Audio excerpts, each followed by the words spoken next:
الله الرحمن الرحيم. أصحاب المعالي والسعادة والسادة الحضور، اسمحوا لي أن أنا بعتذر أن أنا البرزنتيشن بتاعي أنا محضره بالإنجليش، فأستسمحكم عذرا أن أنا بس هنكمل البرزنتيشن والتوبكس in English.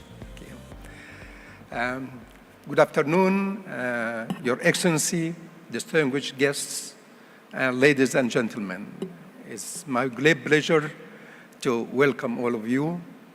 And before I start, I'd like just to express my thanks and gratitude to His Highness Lieutenant General Saif bin Zayed Al Nahyan, the Prime Minister and Minister of Interior of United Arab Emirates, for sponsoring such very important event.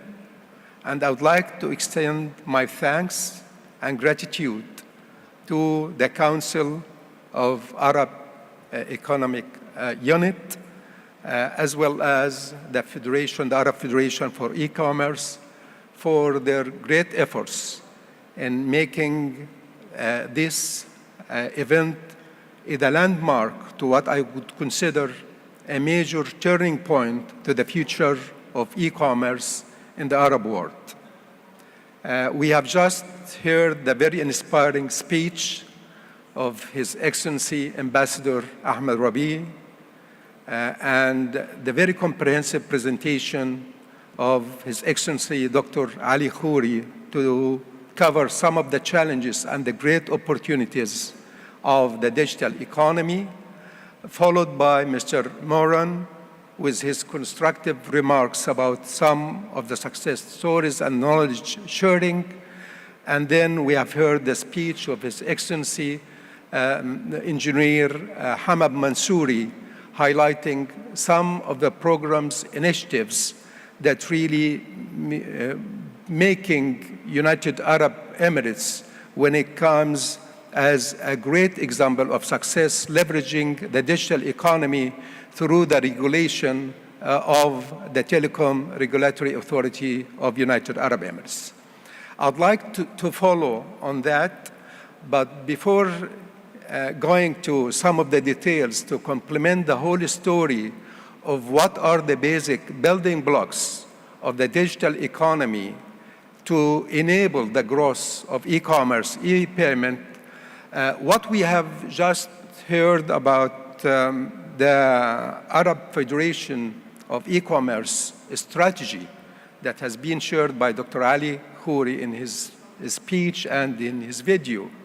This gives us the confidence that we are in the right track at the Arab world to leverage the growth and the positive impact of e-commerce and the e-payment in the Arab world.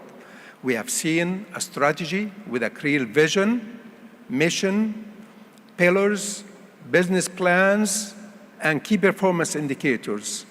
And this is what truly is making a difference. So I have great confidence that definitely with all these consolidated efforts and expertise, we'll be able to do something, and hope that what has been achieved in United Arab Emirates could be really replicated in other countries in the Arab world. As we all are aware, we are living the era of digital economy. Digital economy, excuse me.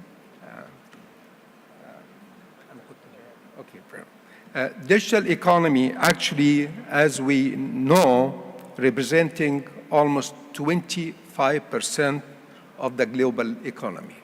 So we are truly living the fourth revolution of the industry.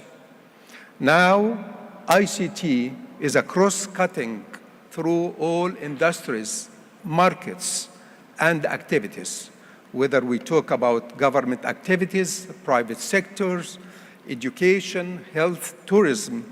Now, ICT is a cross-cutting through all of these segments.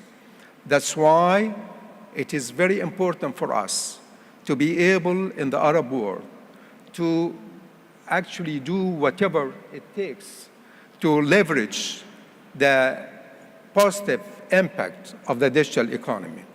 So why digital economy is that important in all kind of segments and market. Simply because digital economy means the welfare of the society, and I think the example of United Arab Emirates and leveraging the power of ICT in all aspects is quite clear for us. If we are talking about contribution to the GDP, we will find countries with double-digit contribution to the GDP because they leverage the power of ICT. If we are talking truly about attracting investment, creating job opportunities, this is really part of it. And when we go to the other side of the services, if we are truly serious about fighting corruptions, and here I'm talking about the developing world, if we are really serious about fighting corruption, enhancing productivity, improving services, this is all about digital economy. And if we are really truly serious about expanding our service to achieve social equity and expanding the service to reach rural areas and marginalized areas and unserved areas, ICT is a tool.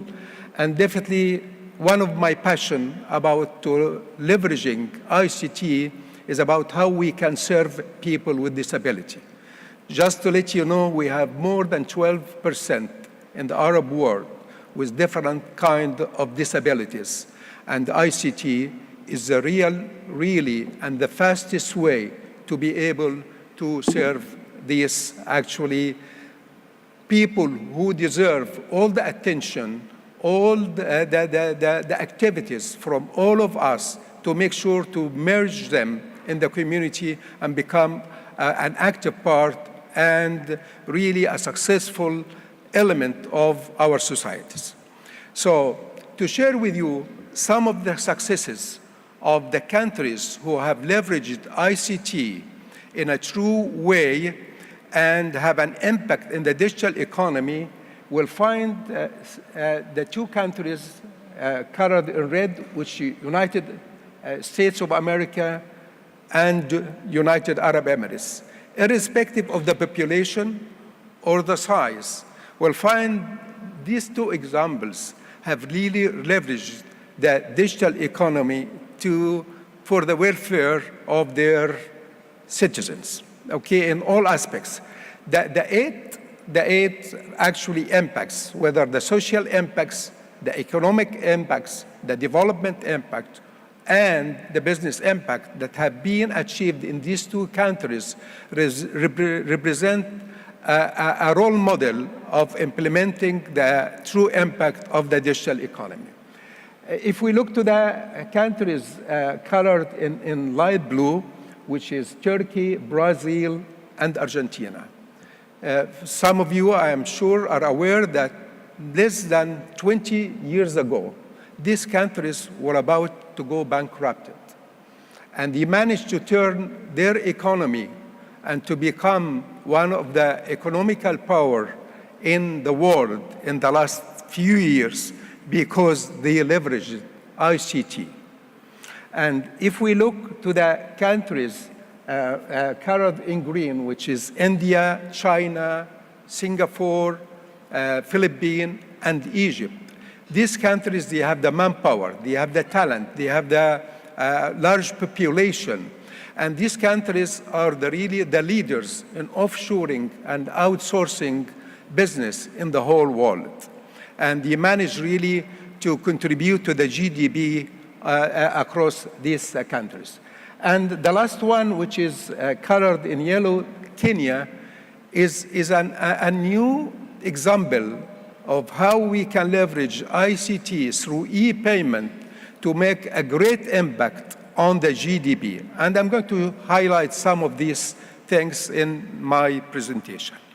So we are just giving some examples about some of the successes, and we have been talking about digital economy. It might not look as easy as it might have an impression on all of you, because to be able to achieve the digital economy, you need to have a lot of work. You need to have a vision, you need to have a strategy, you need to have a building blocks. Without these building blocks, it will be definitely extremely difficult to be able to do it. So to share with you some of the building blocks that are required to be able to achieve the digital economy in order to enable services like e-commerce or e-payment, there are 6 basic building blocks.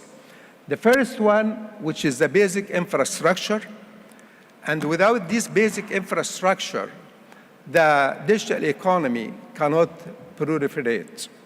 And the first basic infrastructure, this means the broadband, the mobile broadband, and the spreading of the fiber optics all over the country.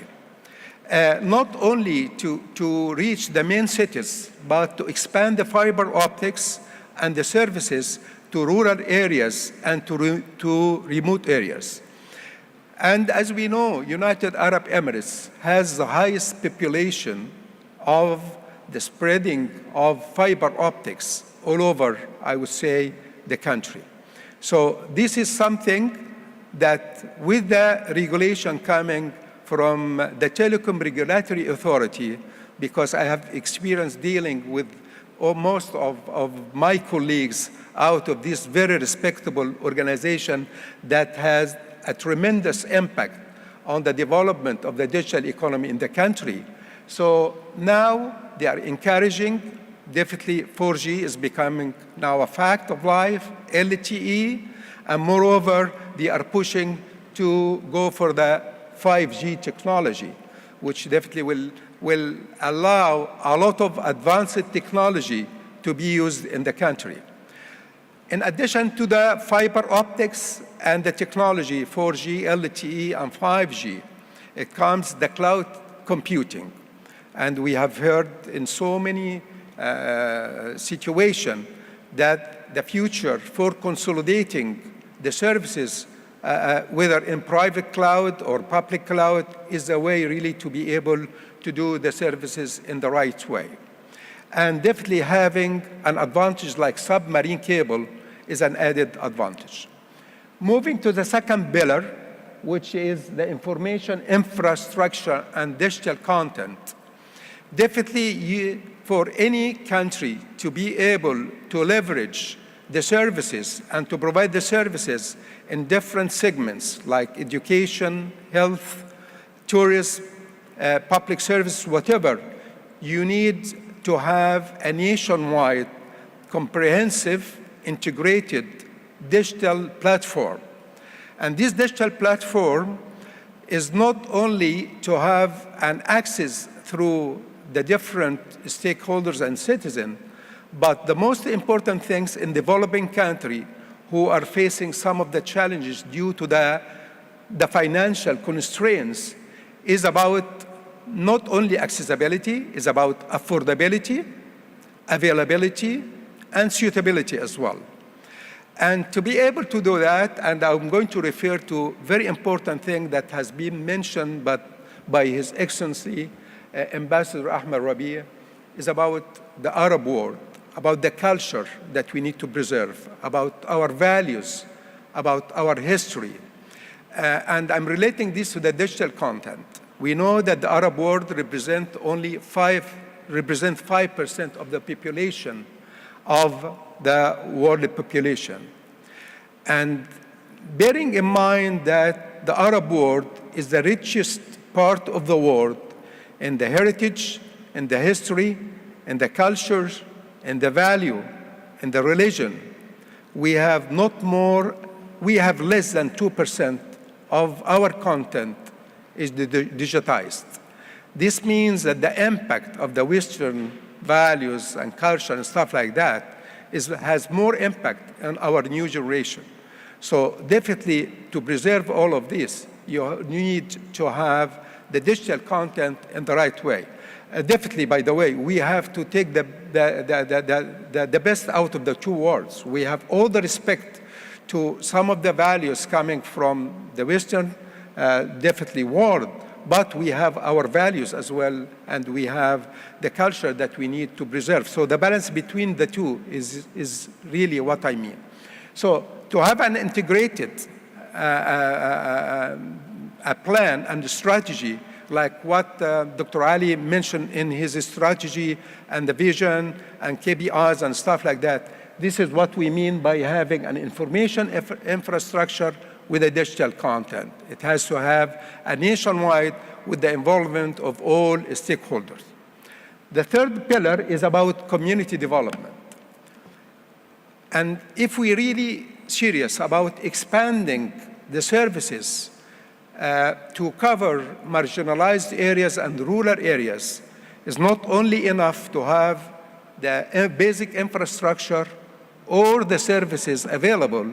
You have to educate the really unskilled people in the remote areas, and with a focus on, again, people with disability, how to use these services. So it's a matter of creating awareness, training them, availing the service to them, and encourage them really to use the service in an electronic way. The fourth infrastructure or the building block is about the ICT industry programs and initiative. And this is related to the professional community.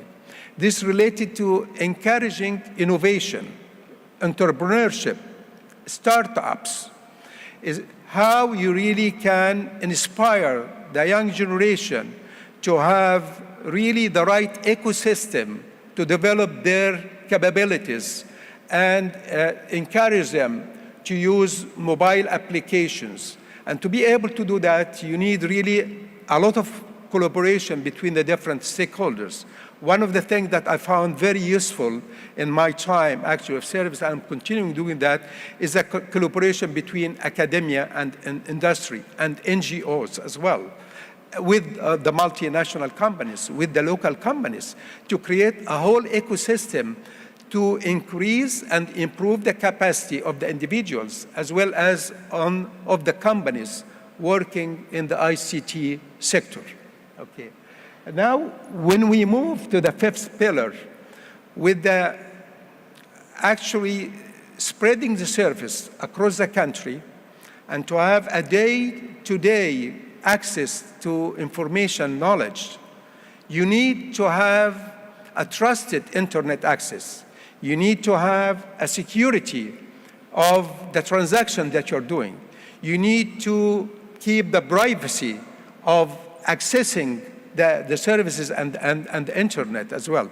That's why it's becoming crucial and important to have a nationwide, strategy, how to secure that. And the way to do that is through cybersecurity. And definitely to be able to have an easy access to information. And I have to share the unique experience of United Arab Emirates when they came with their identity card, which is a unique card for each and every citizen, okay? And is very secure and definitely has all the characteristics to have a safe access to information. Last but not least is the legislative and regulatory framework. This is a cross-cutting all the other 5 blocks. Unless you have the regulation that will help the communities and the citizen to use all the facilities with the new services like e-payment, like e-commerce, either you have to enhance the existing laws and regulation or to introduce new laws and regulation to be able to leverage all these services. This is one of the challenges, for example, that we have been facing in Egypt, because we have really, for some reasons, a lot of laws that have been accumulated through tens of years. And to be able to really to cope with the changes that's happening through ICT, you have to have much faster approach, either to enhance the existing laws and regulation to be able to really access the new services and facilities out of the ICT having laws for cybersecurity as well, having laws encouraging e-commerce and e-payment, all of this. So once we have these building blocks in place and we'll be able to move in parallel to achieve digital economy, not just to have a digital economy by itself, but to start using the services. And as we mentioned, and the theme of this conference is about e-commerce and e-payment. Digital economy is about enabling the growth of e-service and e-commerce and e-payment. Let me share with you, as I'm sure we already have heard some of the numbers about the growth of the e-commerce. But to confirm that, as it has been mentioned, the market of the e-commerce currently is about $2 billion. In year 2020, is expected to reach $4 trillion. And if we just follow the growth rate of the e-commerce growth compared to the physical retail stores growth, we'll find that the e-commerce growth is outpaced the growth in the retail business by more than 3-to-1. And this has been reflected in the second chart, where in 2015, the market share of the e-commerce represent 7.6% compared to the total retail business. In 2020, is expected to double, to reach 14.6 compared to the total retail business. And to confirm that, we'll share what's happening in the United States. In the United States, the expectation in year 2017 that the number of shops of major retailers that will be closed in 2017 will exceed the 9,000 stores. This is by far the highest number of closure of stores in the history of the United States. If we look to big retailers like Macy's, like Kmart, Walmart, JCPenney, and Sears, okay, and even for the medium stores like Fitchy, like Guess, like Abercrombie, they are shutting down most of their stores around the United States. To the extent like Bibi, for example, are closing all their stores and converting all their business from physical retailers to e-commerce or online retail. Okay. So, having said that, I would like, as I mentioned, just a second. Okay. I would like, as I mentioned, two experiences. One of them related to e-commerce, to e-payment, and the other one is related to e-commerce. The first one, as I mentioned, in Kenya. In Kenya, when they introduced the e-payment, we have currently more than 25 million users using e-payment through mobile, which represent more than 70% of the adult population in Kenya. Moreover, there is more than 25% of the transaction of the GDP are wired through mobiles. So in a country that is not very advanced, they realized the power of ICT and e-payment, and they managed really to convert the whole economy from a failure to a success.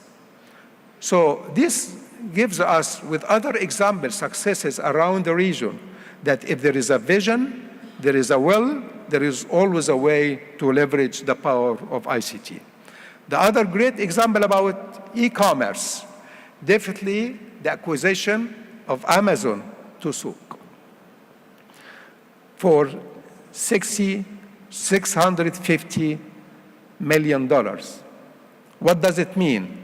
It means that the Middle East region is becoming very attractive to giants like Amazon, not only because of the market size that exceeds 50 million, but because there are a lot of very innovative companies in the region, especially in United Arab Emirates, that have a great potential to be acquired by other giants and have a great potential to grow through the whole Middle East and Africa region.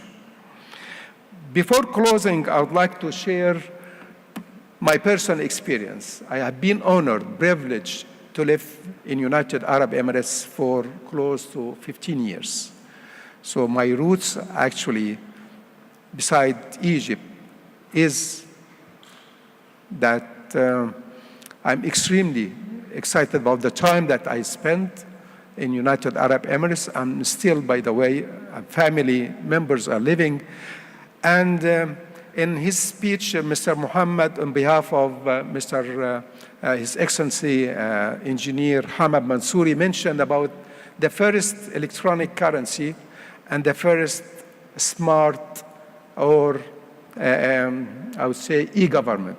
I would like to tell him I have lived myself an experience. I was managing a company called AT&T in the beginning of the 90s when His Highness Sheikh Mohammed bin Rashid mentioned in the beginning of the 90s, I would like to have Dubai and the United Arab Emirates outperform Singapore. And he started with the first thing, which is the economic department of Dubai. The economic department of Dubai in 1993 was the first building in the Middle East and Africa to have completely wired by fiber. And it was the first one-stop shop in the Middle East, Africa, to have these business flows, to have everything related to investment and creating companies in the Department of Economics. Then we followed that with the Dubai Shopping Festival. Again, was the first one, fully automated process since the beginning, okay, that with His Highness Dr. Mr. Muhammad Gergawi. By that time, he was there, and we worked together in the first shopping festival through ICT, a complete business flows. Then definitely evolved to the Jawan Amiri for the ERP systems, and the electronic government came, and after that, the smart government, and now this is the era of happiness meter. First country in the world to introduce the happiness meter, to measure the satisfaction of the citizen of the services that they are getting. And the core of that is the ICT services. And now with the happiness meter, that the first initiative for a smart community in the whole region, there is, I'm seeing a lot of encouragement to government organization that reached now 38 entities, and not only the government organization, but they have extended that to private sector, and over 2 million transactions, a great thing. That's why United Arab Emirates is really one of the success stories in the world, not only in the region, how to leverage ICT and digital economy to have a great positive impact. I'd like to close by sharing my comment that we believe that there is a huge success potential in the Middle East and Africa, leveraging the expertise, resources, capabilities, and markets, really to seize the tremendous opportunity ahead of the Middle East, Africa, in order to achieve digital economy to enable the growth of e-commerce and e-payment. Thank you very much.